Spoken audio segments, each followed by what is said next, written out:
चलिए नेक्स्ट जो क्वेश्चन है आपका, ये आपका क्लोज टेस्ट का क्वेश्चन है। क्लोज टेस्ट का आपका क्वेश्चन है। इसमें क्या होता है कि पूरा का पूरा एक आपका ये पैराग्राफ दिया हुआ है यहाँ से लेके यहाँ तक, ठीक है ना। अब इस पैराग्राफ में जो है आपके 5 ब्लैंक्स हैं, ठीक है। ये 1 2 3 4 और 5, ये आपके 5 ब्लैंक है। हर एक ब्लैंक जो है ना, हर एक ब्लैंक के आपके 4 ऑप्शंस हैं। इसको पढ़ के समझ के जो राइट ऑप्शन है वो हमको फिलअप करना है, ठीक है। हम क्या करेंगे कि सबसे पहले हम पूरा पैराग्राफ पढ़ेंगे, हम इसका जो सेंस है, इसका जो सेंट्रल आइडिया है वो समझने की कोशिश करेंगे कि इस पूरे पैराग्राफ में किसके बारे में क्या बताया जा रहा है। चलिए तो शुरू करते हैं। तो आप देखो क्या लिखा है, during organized tour in Germany tourist can dash a former Nazi compound 40 kilometre from Berlin dash the forbidden city. ठीक है, थोड़ा समझ लेते हैं यहाँ तक कि ये क्या हो रहा है। ड्यूरिंग ऑर्गेनाइज टूर, कि अगर आप वहाँ घूम रहे हो, जर्मनी घूमने जा रहे हो और वहाँ पे आपने पूरा एक टूर पैकेज लिया हुआ है या ऑर्गेनाइज टूर लिया है, पूरा सिस्टमेटिक टूर आप कर रहे हो, तो क्या होगा कि टूरिस्ट जो है वो कहाँ जा सकते हैं, can dash a former Nazi compound जा सकते हैं, है ना, जो कि कहाँ पर है 40 किलोमीटर फ्रॉम बर्लिन। बर्लिन जो है वहाँ का जो कैपिटल है जर्मनी का, वहाँ से 40 किलोमीटर आगे है ना। ये क्या, एक नाजी लोगों का कंपाउंड है ना, जहाँ पे आप लोगों ने सुना होगा कि एक ऐसी जगह थी जहाँ पे नाजी लोग जो है वो यहूदी लोगों को जो है उनको, जूस धर्म के लोगों को जो है, यहूदी धर्म के लोगों को वहाँ पर वो जिंदा दफना देते थे, गैस चैम्बर्स में डाल देते थे। उसकी बात हो रही, नाजी कंपाउंड है ना, बर्लिन डैश द फॉरबिडन, और इसको क्या कहा जाता है उस जगह को, फॉरबिडन सिटी, है ना, भुला देने वाली सिटी, है ना, ऐसी सिटी जिसको बिल्कुल नज़रअंदाज कर दिया या भुला दिया गया इस तरीके से। अराउंड 20,000 पीपल, देखो 20,000 लोग जो है विजिट दिस प्लेस, इस प्लेस पर विजिट करते हैं, डैश ईयर, है ना, हर साल की बात होगी शायद, है ना। तो टू लर्न, क्या क्यों जाते हैं, to learn about Nazi military history, वहाँ की जो मिलिट्री का जो इतिहास है उसको सीखने, उसको समझने के लिए वहाँ पर लोग जाते हैं, नाजी कंपाउंड जाते हैं। ठीक है, हो सकता है ये नाजी कंपाउंड, वहाँ पे नाजी जो सेना है उनका कोई हेडक्वार्टर होगा, है ना, वहाँ पे सारी प्लानिंग होती होगी। Excuse me. अब देखो द नाजी डैश मिलिटरीली, है ना, डैश क्या करते हैं, militarily active at the compound. तो ये नाजी लोग जो है इस कंपाउंड पे बहुत सारे एक्टिव होते थे, मतलब अपनी योजनाएं वगैरह जो है वो यहीं पर तैयार करते थे। Which was kept dash in the forest, ये कहाँ पर है, फॉरेस्ट में है, और बिहाइंड द फेंस, बड़ी बड़ी वहाँ पे फेंसिंग वगैरह, बाउंड्री वगैरह बनी हुई है, उसके बीच में है वो। ठीक है, फिर दे हिड अंडरग्राउंड बंकर, है ना, वो छुपते थे कहाँ पे, अंडरग्राउंड बंकर में, इन द कंट्री होम में, and they planned much of world war second here, और वर्ल्ड वॉर सेकेंड की जो सब ज़्यादा से ज़्यादा जो प्लानिंग है वो इन लोगों ने यहाँ पे नाजी कंपाउंड में, इन लोगों ने वही उसकी प्लानिंग की थी। ठीक है, तो उस नाजी कंपाउंड के बारे में यहाँ पे पूरे पैराग्राफ में बात हो रही है। ठीक है, चलिए अब हम लोग ब्लैंक को अप्रोच करते हैं। फर्स्ट ब्लैंक को हम लोग देखते हैं सबसे पहले। देखो यहाँ पे क्या बोला जा रहा है कि during organize tour in Germany, कि जब आप जर्मनी में ऑर्गेनाइज्ड टूर करने के दौरान tourist can dash a former Nazi compound, वो क्या कर सकते हैं, कोई ना कोई आपका क्या हो सकता है, यहाँ पे वर्ब का फर्स्ट फॉर्म की बात हो रही है कि टूरिस्ट कैन क्या कर सकते हैं, टूरिस्ट वहाँ पे क्या कर सकते हैं, विजिट कर सकते हैं या ट्रेवल कर सकते हैं या फिर ट्रिप कर सकते हैं या स्टे कर सकते हैं। तो यहाँ पे विजिट की बात हो रही है ना, विजिट मतलब वहाँ पे जाने, है ना, वहाँ पे घूमने जाने की बात हो रही है। ट्रैवल का मतलब होता है सफ़र करना, और स्टे करने का मतलब वहाँ पे रुकना, है ना, और ट्रिप जो है अपने आप में एक पूरी जर्नी को ट्रिप बोलते हैं। ठीक है, तो विजिट का मतलब होता है टू गो, तो टूरिस्ट वहाँ पे जा सकते हैं। कहाँ पर जा सकते हैं, कहाँ पे विजिट कर सकते हैं, देखने जा सकते हैं। कहाँ देखने जा सकते हैं, अ फॉर्मर नाजी कंपाउंड को देखने जा सकते हैं, जो कि 40 किलोमीटर फ्रॉम बर्लिन से थोड़ा आगे है ना, 40 किलोमीटर आगे है। ए वाला हमारा राइट आंसर है ना, from Berlin dash the forbidden city, तो वो क्या होता है, उसको क्या कहा गया है ना, वो 40 किलोमीटर फ्रॉम बर्लिंग है और उसको क्या कहा गया, क्या कहा गया, उसको फॉरबिडन सिटी कहा गया। तो कहा गया मतलब यहाँ पे वर्ब का क्या आने वाला है, सेकंड फॉर्म आने वाला है, वर्ब का सेकंड फॉर्म आने, कॉलिंग नहीं होगा है ना, कॉल्स नहीं होगा, ठीक है, कॉल्ड, कॉल भी नहीं होगा, क्या होगा, कॉल्ड, कहा गया, क्योंकि वर्ब का पास्ट टेंस की यहाँ पे बात हो रही है कि उसको जो है क्या बोला गया है ना, उसको बोला गया एक फॉरबिडन सिटी। तो इस तरीके से बिल्कुल ईडी आ जाएगा। ठीक, आगे का देखते हैं।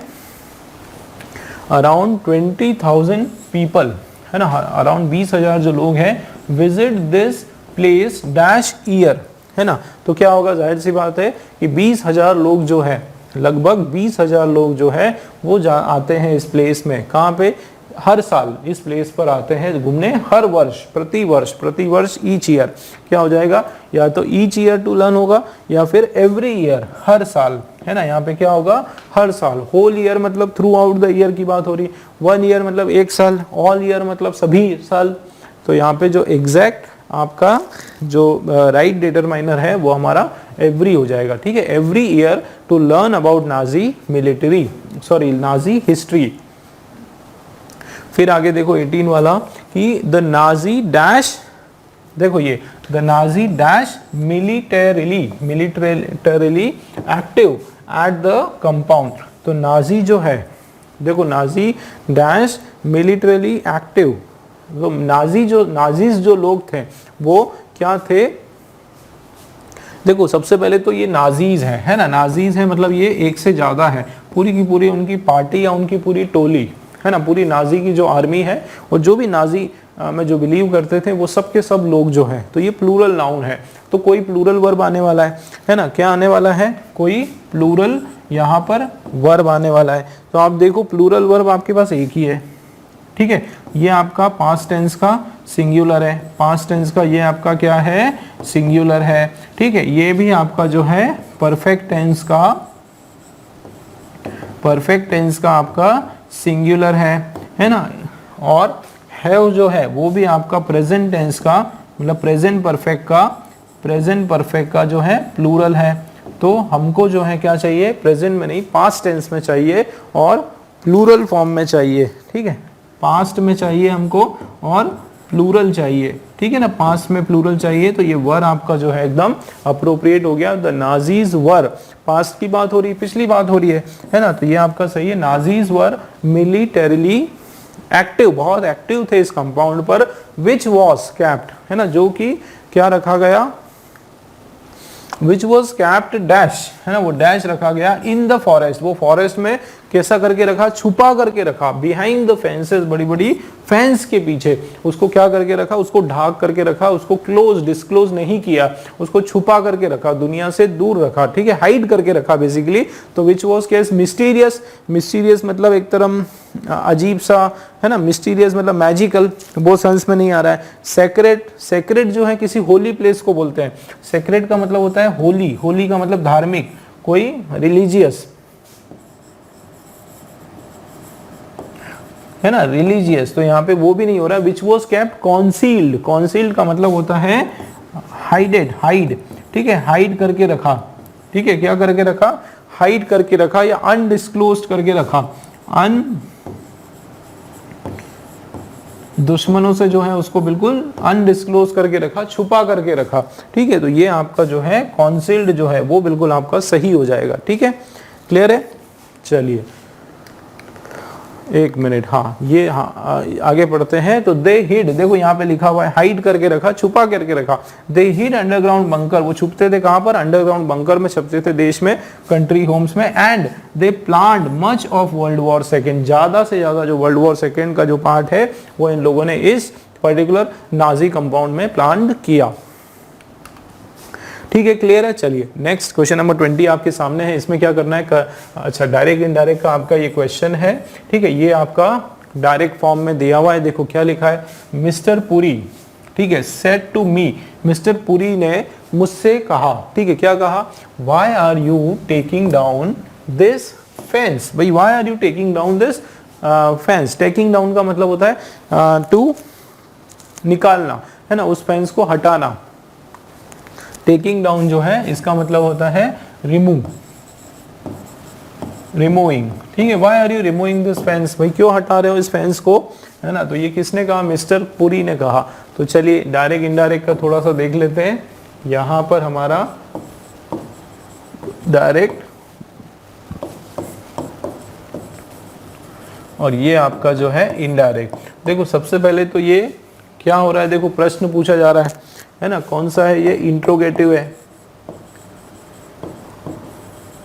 इंट्रोगेटिव का मतलब है यहाँ पे क्या पूछा जा रहा है, यहाँ पे प्रश्नवाचक है, प्रश्न पूछा जा रहा है। तो इसको आपको बदलना है किसमें, आपको इसको बदलना है असर्टिव में, ठीक है ना। किसमें बदलना है, असर्टिव, मतलब एक स्टेटमेंट, एक नॉर्मल स्टेटमेंट के रूप में आपको इसको बदलना है। इसका क्या मतलब है कि अगर ये क्वेश्चन मार्क है यहाँ पे, तो इसको आपको बदलना है किस फॉर्म में, इसको आपको बदलना है फुल स्टॉप के फॉर्म में। एक तो आपको ये ध्यान रखना है, ठीक है। दूसरी बात ये कि ये क्वेश्चन पूछ रहे हैं, तो ये जो सेड टू जो शब्द है, ये जो आपका सेड और टू का जो वर्ड है, ये आपका बदल जाएगा किसमें, आस्क्ड। किसमें बदल जाएगा, आस्क्ड, पूछा, उसमें बदल जाएगा, ठीक है। और आपका जैसे वाई है ना, वाई है तो वो वाई है तो इधर भी वाई ही रहेगा, वाई का जो है वो क्या रहेगा, वाई ही रहेगा। और क्या बदलना है कि जैसे प्रेजेंट टेंस है, मान लो इधर आपका कोई प्रेजेंट टेंस है आपका इन्वर्टेड स्पीच के, सॉरी रिपोर्टेड स्पीच के अंदर प्रेजेंट है, तो ये आपका जो है बन जाएगा क्या, पास्ट। प्रेजेंट वाला टेंस जो है हमारा क्या बन जाएगा, पास्ट टेंस बन जाएगा। चलिए देख लेते हैं। तो देखो मी का मी रहेगा, mister Puri asked me, mister Puri ने मुझसे पूछा। तो why are you taking down this fence, है ना। अच्छा ये एक और बात है कि दिस, इधर क्या लिखा हुआ है, दिस, है ना। दिस अगर आ गया, दिस फेंस, तो ये आपका बन जाएगा दैट।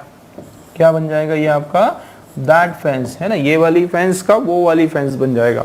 तो देखो मिस्टर पुरी बराबर सेड टू का बन गया आस्क्ड, किससे, मुझसे, तो मी, वाई का वाई रहेगा, ये प्रेजेंट टेंस का पास्ट हो गया।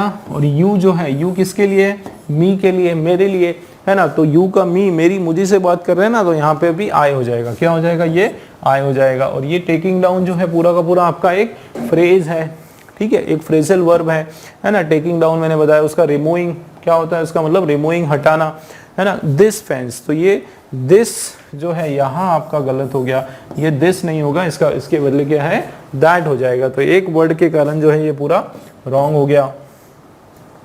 चलिए आगे देखते हैं। तो देखो मिस्टर पुरी सेड टू, तो ये सेड टू हम लोग हटा देते हैं, ठीक है, ये नहीं लगाते हैं, है ना। एक तो ये गलती है। फिर यू, तो वाई यू क्या है, why your, why you are taking a, mister Puri said to me why was you, was I, अच्छा आई वॉज, हाँ तो वाई यूवर तो नहीं होगा, why were you, why were you taking down that. अच्छा mister Puri said to me why you were taking down that fence. अच्छा चलिए ये भी हो सकता है, आगे देखते हैं। तो लेकिन सेड टू के कारण थोड़ा गड़बड़ हो गया, ठीक है। क्या हो गया, सेड टू के कारण यहाँ पे गड़बड़ आपका हो गया, ठीक है। और एक और गड़बड़ यहाँ पे क्या हो रहा है कि ये y, हाँ ये तो ठीक है, लेकिन ये u भी यहाँ पे नहीं होगा, ठीक है ना।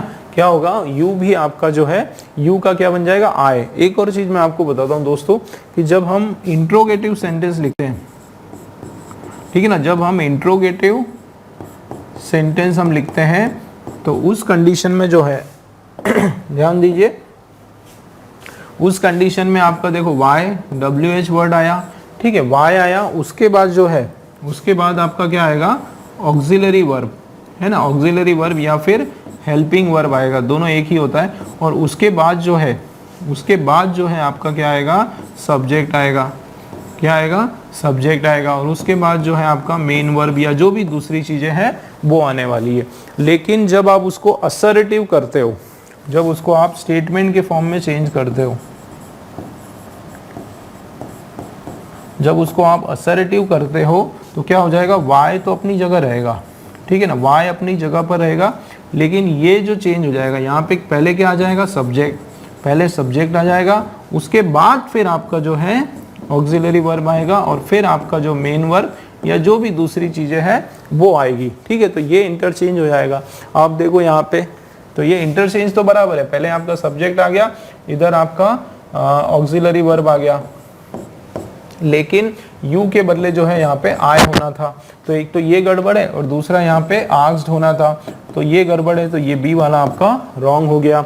यहाँ पर आप देखो मिस्टर पूरी आस्क्ड बिल्कुल सही है, मी बिल्कुल सही है, वाई बिल्कुल सही है, उसके बाद देखो सब्जेक्ट है ना, ये आ गया आपका सब्जेक्ट, उसके बाद वॉज बिल्कुल ठीक है, why was taking down this का ये हो गया दैट, तो ये हमारा जो है सी वाला आपका जो है करेक्ट आपका आंसर आ गया। यहाँ पर देखो क्या गड़बड़ है, मिस्टर पुरी सेड टू, तो ये यहाँ पर सेड टू ही गलत है सबसे पहले तो। उसके बाद वाई आर यू, ये आपका देखो हेल्पिंग वर्ब आ गया पहले है ना, उसके बाद यू आ गया, तो सब्जेक्ट, तो यहाँ पे इन दोनों का इंटरचेंज होगा, ठीक है ना, इंटरचेंज हो जाएगा। तो ये क्लियर हुआ आप लोगों को। ये भी ध्यान रखना है कि इधर जब हम क्वेश्चन पूछते हैं तो वाई आर यू गोइंग या why are you going, why you are going, है ना, he said that he is going, तो इस तरीके से आपको चेंज करना है। ठीक है, सी हमारा आंसर हो गया। नेक्स्ट क्वेश्चन देख लेते हैं। चलिए, इसमें हमको मोस्ट सुटेबल वर्ड इसमें देखना है, इसमें ब्लैंक में क्या आने वाला है इन चारों में से, देखते हैं। I had a stroke at an early age, कि मुझे जो है एक स्ट्रोक आया, हार्ट अटैक का जो हार्ट स्ट्रोक वगैरह जो होता है ना वो आया, अटैक का जो स्ट्रोक होता है, एक्सक्यूज मी, बट लेकिन what I thought was a great dash at that time changed my life for the better।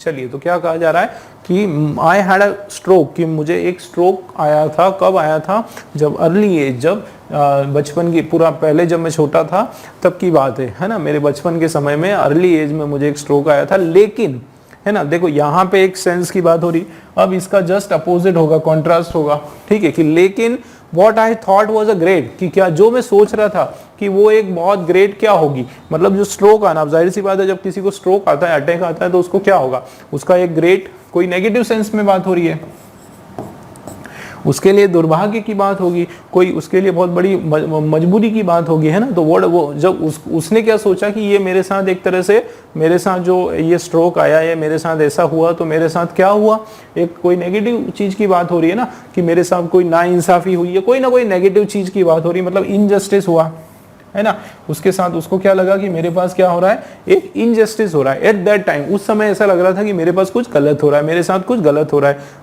लेकिन बाद में क्या हुआ, changed my life for the better, लेकिन अब मुझे रियलाइज हुआ कि इस चीज ने जो है मेरी लाइफ को बदलाव ला दिया, एक तरह से अच्छे तरीके से बदलाव लाया, कि अब मैं जो है अपने जीवन को बहुत अच्छे से देखता हूँ, बहुत ज़्यादा एक्सरसाइज करता हूँ, बहुत ख्याल रखता हूँ, है ना, इस तरीके से। तो यहाँ पे क्या आने वाला है, एक नेगेटिव सेंस का वर्ड आने वाला है, इनजस्टिस, है ना, वॉज अ ग्रेट इंडिकेशन तो नहीं होगा यहाँ पे, है ना, इंडेंट भी नहीं होगा, इंसेंटिव, है ना, इंसेंटिव का मतलब होता है कोई एक्स्ट्रा मनी, उस सेंस में बात हो रही, तो यहाँ पे कोई एक्स्ट्रा सेंस में, उस सेंस में तो कोई बात यहाँ पे नहीं हो रही है, ठीक है। इनजस्टिस जो है हमारा बिल्कुल राइट हो गया। चलिए, नेक्स्ट क्वेश्चन जो है, word which means the same in this group of word, इसके मीनिंग का हमारा एक वर्ड हमको ढूंढना है। देखो क्या लिखा है, something that can not be avoided, ऐसी चीज जिसको हम अवॉइड नहीं कर सकते, जिसको हम लोग जिसको चाहते हुए भी जिससे दूर नहीं भाग सकते, उसको बोलते हैं इनएविटेबल।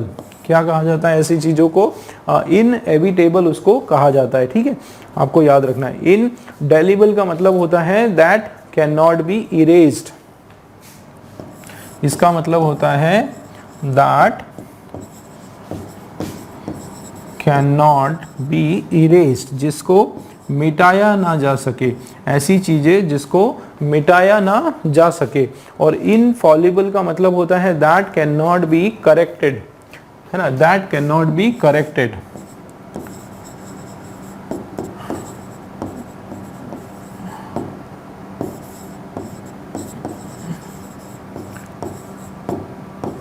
ऐसी चीजें जिसमें सुधार ना किया जा सके, उसको क्या कहते हैं, इनफॉलिबल। और इनविंसिबल का मतलब होता है that can not be conquered, है ना, अजेय, that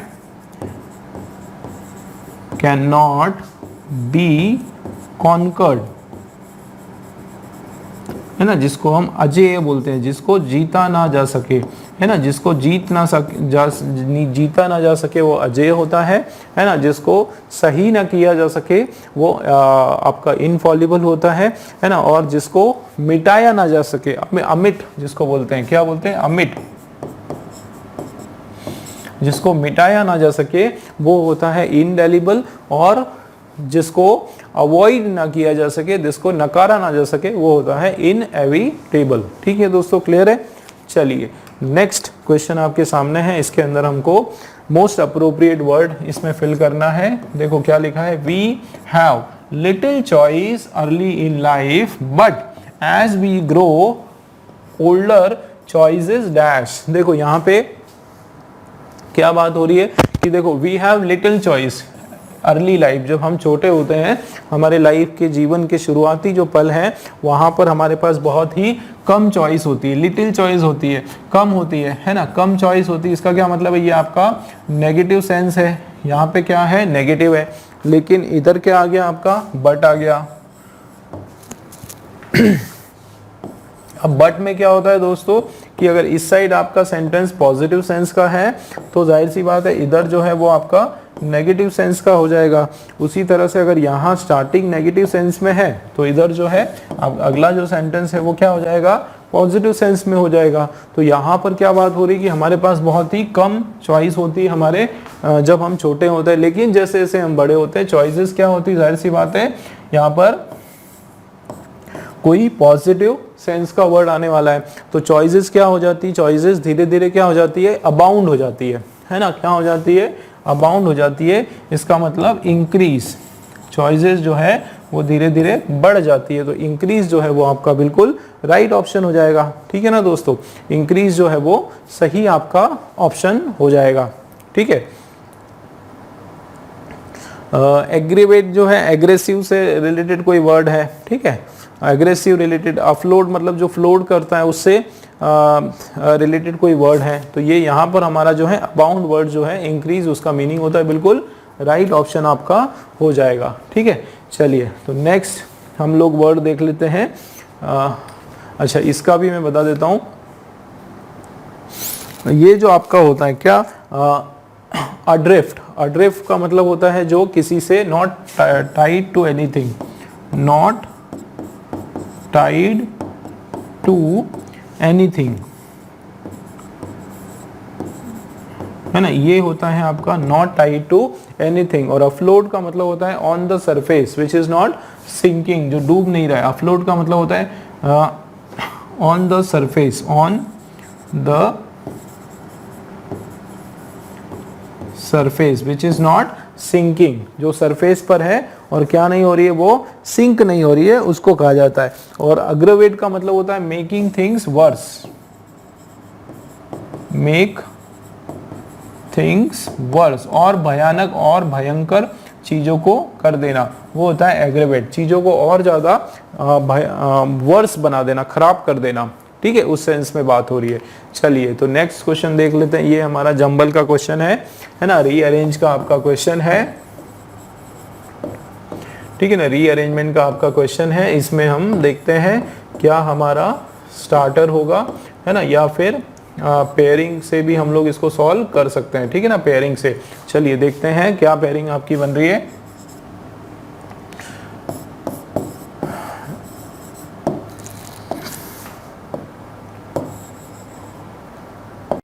चलिए तो ये हम यहाँ पे देखते हैं, देखो क्या लिखा है, as he looked at them their heads begin to hang low, कि जैसे ही वो उनकी तरफ देखने लगा, है ना, जैसे ही वो उनकी तरफ देखने लगा उनके जो सिर है वो क्या हो गए, वो लटकने लगे, है ना, सिर उनके लटकने लगे। अब एक चीज तो मुझे बताओ कि इससे क्या स्टार्टिंग होगी, ऐसे कि जैसे ही वो देखने लगा, तो कौन देखने लगा उसकी इंफॉर्मेशन हमारे पास अभी तक नहीं पता चली। ठीक है, तो ए हमारा स्टार्टर नहीं होगा, ए से हमारा ऑप्शन खत्म हो गया। आगे देखते हैं, Akbar glanced at his courtiers in search of an answer.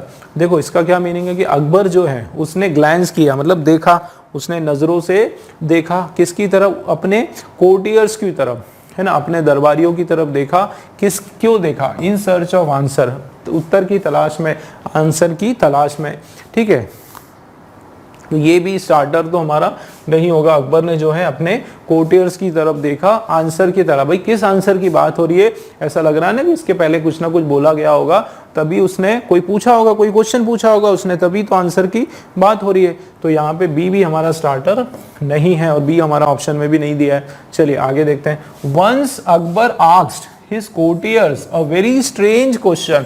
एक बार की बात है, एक बार देखो, एक बार अकबर ने जो है अपने कोर्टियर से, अपने दरबारियों से एक बहुत ही अजीब सा क्वेश्चन पूछा। ये हमारा हो सकता है स्टार्टर। देखो स्टोरी की स्टार्टिंग होती है तो हम बोलते हैं ना वंस या वंस अपॉन अ टाइम, है ना, एक बार की बात है, इस तरह से। तो बिल्कुल ये हमारा स्टार्टर लग रहा है ना, मतलब सी हमारा स्टार्टर है। आगे देखते हैं। The courtiers were dumbfounded by his question, कि कोर्टियर्स जो है वो बिल्कुल डम मतलब बिल्कुल भौचक्के हो रह गए, उनको कुछ समझ में नहीं आया कि ये क्या प्रश्न है, इसका आंसर क्या होगा। देखो यहाँ पे बाय हिज क्वेश्चन, तो हिज का आंसर, इससे तो हम स्टार्टिंग नहीं करेंगे डी से, है ना, क्योंकि हिज का आंसर नहीं मिल रहा है। ऐसा लग रहा है कि इससे पहले कुछ बोला गया होगा, है ना, तो डी हमारा स्टार्टर नहीं है ना। इसका मतलब या तो हमारा, देखो सी हमारा स्टार्टर है, सी क्या है हमारा? स्टार्टिंग सेंटेंस है। अब हम लोग पेयरिंग बनाएंगे। भाई पेयरिंग में या तो आपका सी डी होगा या फिर सी और ए होगा, है ना, सी और डी होगा या फिर आपका सी और ए होगा। चलिए देख लेते हैं सी डी का पेयर बन रहा है क्या। देखो पहले, देखो क्या हो रहा है कि वंस अकबर जो है उसने क्वेश्चन पूछा, आस्क हिज कोर्टियर, उसने अपने कोर्टियर से जो है क्वेश्चन पूछा। ठीक है, once Akbar ask his courtier a very strange question, एक बड़ा अजीब सा क्वेश्चन पूछा। The courtiers were dumbfounded by his question. देखो यहाँ पे क्या हो रहा है कि उसने कोर्टियर को क्वेश्चन पूछा, किससे क्वेश्चन पूछा? अपने दरबारियों से क्वेश्चन पूछा। अब देखो कोर्टियर्स जो है वो बिल्कुल उनको कुछ समझ में नहीं आया कि क्या बोले इस क्वेश्चन। डम्फाउंडेड का मतलब है बिल्कुल इस क्वेश्चन के आगे नतमस्तक हो गए, उनको कुछ समझ में नहीं आया, हक्के बक्के हो गए। ठीक है, एकदम डम से हो गए। तो इसका मतलब सी और डी का पेयरिंग तो बन रहा है ना, पेयरिंग इसका बन रहा है। अब हम देखेंगे कि सी और ए का पेयरिंग बन रहा है कि नहीं। ठीक है, कई बार हो जाता है ऐसा। तो सी ए का पेयरिंग देखो, once Akbar ask his courtier a very strange question, एक बड़ा स्ट्रेंज क्वेश्चन पूछा, और उसके बाद as he looked at them, किस पर? देखो अकबर ने जो है अपने कोर्टियर से एक बहुत ही अजीब सा क्वेश्चन पूछा, और जैसे ही उसने उनकी तरफ देखा, उनके हैंड्स जो है वो बिगेन टू हैंग लो, उनके हाथ नीचे होने लगे, है ना, और उनके हाथ नीचे होने लगे। ठीक है, अब इसमें लग रहा है, चलो ए और डी आएगा क्या उसके बाद? The courtiers were dumbfounded by his question, वो डम्फाउंड हो जाएंगे, ये भी हो सकता है। आगे, Akbar glance as his courtier in search of answer, ये नहीं होगा, है ना। यहाँ पे जब उन्होंने देखा, जब अकबर ने देखा कि यहाँ पे ये पहले से ही उनके डम्फाउंडेड, मतलब बिल्कुल कोई क्वेश्चन का आंसर नहीं दे पा रहे, तो फिर अकबर क्यों देखेगा उनकी तरफ, है ना। अकबर तो पहले ही समझ जाएगा कि भाई इनको तो आंसर वैसे ही नहीं आ रहा है ना। तो ये कहीं ना कहीं हमारा रॉन्ग है और ये हमारा आंसर मिल रहा है।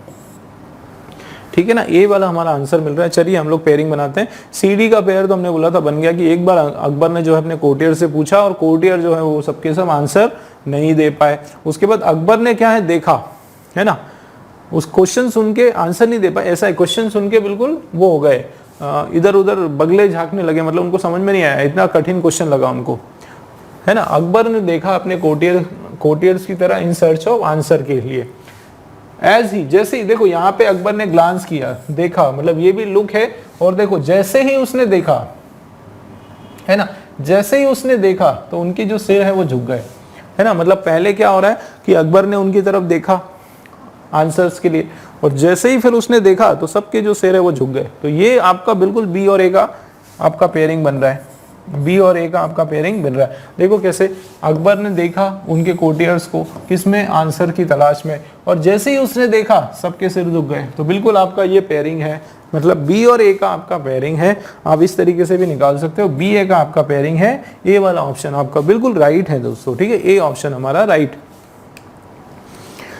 चलिए, तो इस पेपर का हमारा लास्ट क्वेश्चन जो है, select the most appropriate antonym. इसका हमको एंटोनिम निकालना है। क्या लिखा है? परपेट्रेट। ठीक है, परपेट्रेट जो होता है उसका हमको परपेट्रेट का एंटोनिम हमको बताना है। इसका एंटोनिम होता है किसी चीज को क्या करना? प्रिवेंट करना, बचा के रखना।